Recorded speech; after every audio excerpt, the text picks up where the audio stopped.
Hi guys! So today we're going to take a look at dividing perennials. These are some beautiful salvia right here. They are so large and it's long overdue. We'll take a look at some other plants as well too. If you have never been here before, my name is Marlene. Welcome everyone to my home and garden channel. Now let's take a look at these beautiful perennials. So the first thing you'll want to do is to give them a nice good soak the day before. When you do that, what happens is that the soil is more workable. If you do it the same day, then it's going to be soggy and it's not easy to work that. If you did have a lot of rain, you may want to wait for a day or two for the rain to dry out first, and then you can get to it. So I went ahead and I got my hose and I basically just laid right down by the plant and just had it go through and soak everything out. Now let's take a look at the tools that we're going to be using. So if your plant is smaller, a trowel will definitely work, but make sure it's sturdy so when you dig in, it doesn't damage it. If your plant is really large like this one, because as you can see, it's quite massive right here, then you will need a spade. And the spade is the one that has the pointy tip, the shovel has a flat tip. Because this is flopping over so much, we'll need to get one of these, a pruner. And I like to have the one with a safety lock on there so we can go ahead and trim it back. We can see what we're doing. And also when you cut them down a little bit, the plant puts more energy into developing roots and trying to put out more blooms or leaves. And then you'll also need to have a paring knife that's reasonably sharp. Make sure it's clean. So when you take out what you're taking out, you can go in and do vertical cuts down to get more plants from the one plant. Luckily for me today, my husband's going to be the one that's going to be doing the digging, so I'm so excited about that. So come along guys, and let's take a look at the next steps in the process. So guys, as you can see, it's a lot that's going on here. If you're concerned about anything being under there, check it first with a long stick. My husband already checked, so we know there's nothing under there, but I'll need to cut these back so I can see a little bit better. And over here, I'm going to cut these off as well too. You can see it's flopping over. We'll leave a few of these in because we still have pollinators coming in and we want them to have something. And it's still so pretty. Lots of bloom time left. So guys, this is what the salvia used to look like before.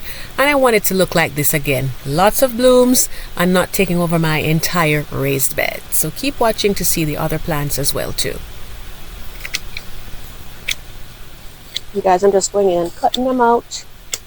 I'm going to try to make it look tidy. Just putting them in here. Just going and cut some more of them out. It's kind of hard when you cut like your plants. You know, it's kind of like I'm taking parts away, but you know, we have to do it for the benefit of the plants. Put that over there, and then we just keep going.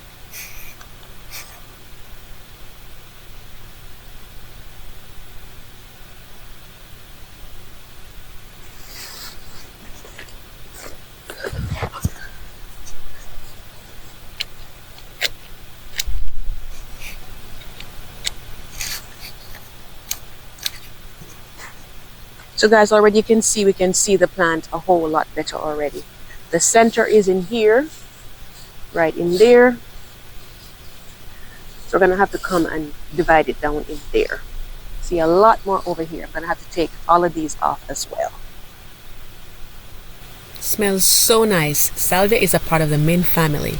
So over here now my husband is trying to find the center of the plant, but because it's been a couple of years, it has a lot of woody tissue in there, so I think it's going to be a little bit more of a challenge than we had thought initially. And it just goes to show, don't wait too long to get your perennials divided. So instead of going down the center, which is what we had planned to do before, we're just going in instead and taking the entire plant out. And so what he did was to just back the spade off about 6 to 8 inches from where we think the extent of the root ball goes, and then just, you know, go all the way down vertically and start easing the plant out. And as you can see, this plant is quite a monstrosity, I have to say. It's really, really large. So you're just going in and, you know, trying to pry it out. And of course, this is why it's so important to, you know, make sure the soil is moist before you go in and get started. You can see what it's looking like right there. Very large root ball. Looks nice and healthy under there though, I will say. Then he went in and got the knife, and we had to get a bigger knife, one of the shredder type knife, because the paring knife was too small for this. So he went in and cut the plant in half. Then he went ahead and took the side out that's on the right side, the part that's on the right side. You can see how it's looking there, quite large, and we can get several plants from that one. So this part is going to stay in the ground for me because I still want it to be a reasonable size, but I'm going to go in and take some more, take a little bit of the branches off from there. And you're just covering now with the soil, and be sure to mount it up a little bit and then press in, so that way you have good contact and there are no air pockets in there. And of course the next thing would be to go in and give it a nice good soak, because the plant has been under a lot of stress with all this digging and cutting and everything. So we want to make sure it's properly soaked out. And I would say water it maybe twice for maybe like for about 5 days or so, and then once per day, unless it rains, of course, which is always great. It's good if you can time it out to do this like before it rains. So then the next thing that we did was to make sure we got some mulch to put over on there. And of course, mulch, when you put it around your plant, it helps it to retain moisture. And at this point, they really need that, because sometimes, like in the early fall, it can still be dry and still kind of warm on some days. So they need that extra protection. And just to show you guys, after a few days, because I'd taken some more of the branches off, like I was saying before, but you can see signs of life right there, guys. It's springing up again. And this is why it's so important to go in and do this before you get to the hard freeze, because the plant can come up a little bit. Now we take a look at plants that you treat in a similar way, and the first one, or the next one I should say, would be coneflower, because it does tend to get some woody tissue as well as the black-eyed Susans. So you don't want to wait too long to divide these plants out, and you just go in and do them in a similar way like we did for the salvia, and you should be good to go. Next we move on to hostas, which are handled a little bit differently. You can see how gorgeous this is. It's typically grown for the foliage, but it also has beautiful flowers, and it is like a hummingbird magnet. I see them there all the time. This is right by my neighbors. I can just sit down and look at it right from my garden. So many plants from one plant. You can take a look and see how much we have down there going. And so what you basically do, because it's all herbaceous tissue, it's no woody tissue in this one, it makes it a little bit easier to divide. So you could perhaps use your trowel when you make the soil moist, or if you like, you can use your shovel. If it's a pretty large plant, you can do that as well. But it's pretty easy to get these out. Just be sure you have enough soil surrounding the roots, and of course that you follow the similar steps. Another plant, again, like calla lilies, it's a similar situation. They're herbaceous plants, so it's a little bit easier to divide them out, but you want to do the same thing after maybe a few years, especially like for these. You may see they're not blooming so much anymore. That means you may want to divide them. If you have a lot of them, you just go in and ease them out, and you just pull them apart. Make sure you have enough soil on surrounding it, the roots, and then you go in and you plant them down, and they'll reward you so well. And I just wanted to pause for a moment to invite you to subscribe to my channel if you have never done so before. I do lots of gardening topics, tips, and tours, and I do seasonal decorations for my porch, and you can follow along with those. And we have a wonderful community here. Also, I have merchandise on sale for fall. We have for all seasons, but this is a specialty right now for the season, so I'd appreciate it if you're able to support the channel that way. Now moving on to grasses, ornamental grasses. This one is a miscanthus grass, and I just love to see them in the garden and in the landscape.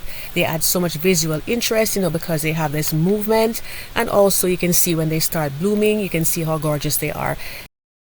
This is pampas grass right here, and of course this is a very large grass, ornamental grass.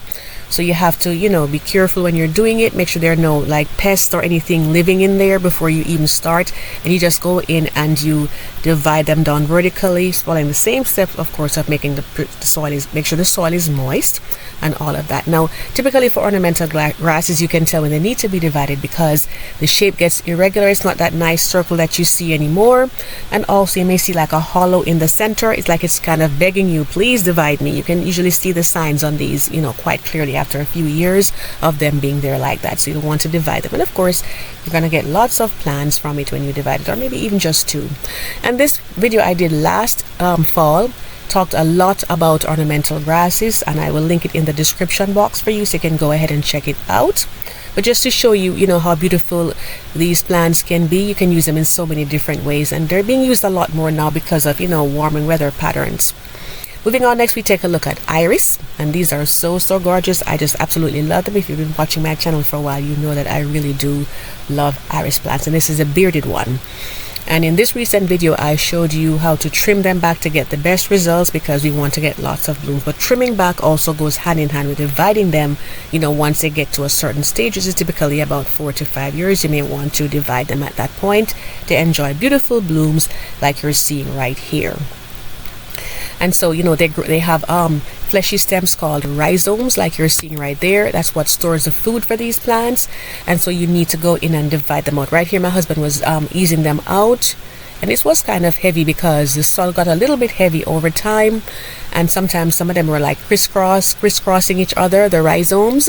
So we had to go in and gently, pull them apart and look at the ones that were healthy. And then, separate them out and then plant them, and they should look like that when you're finished cleaning them up. But I will be linking my iris playlist at the end of this video, and it also has a video in it that shows you how to divide them specifically step by step, so you have a complete guide on exactly how to do it, the time to do it, and all the other things that it involves. So be sure to take a look at the playlist if there's something that you want to get a lot more details on as far as dividing them out. And if you are wanting to get iris for the first time, I'll link these as well too in the description box, so that way you can purchase some if you want to just get this as a new plant in your garden. Another plant that grows from rhizomes are these beautiful Siberian irises. I've had them for so many years.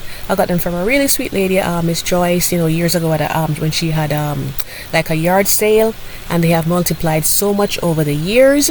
And they grow from rhizomes, like I was saying, and so you go in and you divide them in a similar way. They're smaller than the bearded ones, but nevertheless the rule is the same. And you can see how the rhizomes are looking right there. And just to say, guys, when you are dividing your plants, be sure to give them 4 to 6 weeks before the first frost date, so that way you know that they'll have enough time to develop their roots before they get dormant over the winter. That is so important for these plants. Timing says a lot. Now let's take a look at the tools. We have the spade right here. So if you want to get one that's going to go in and dig in and be sturdy.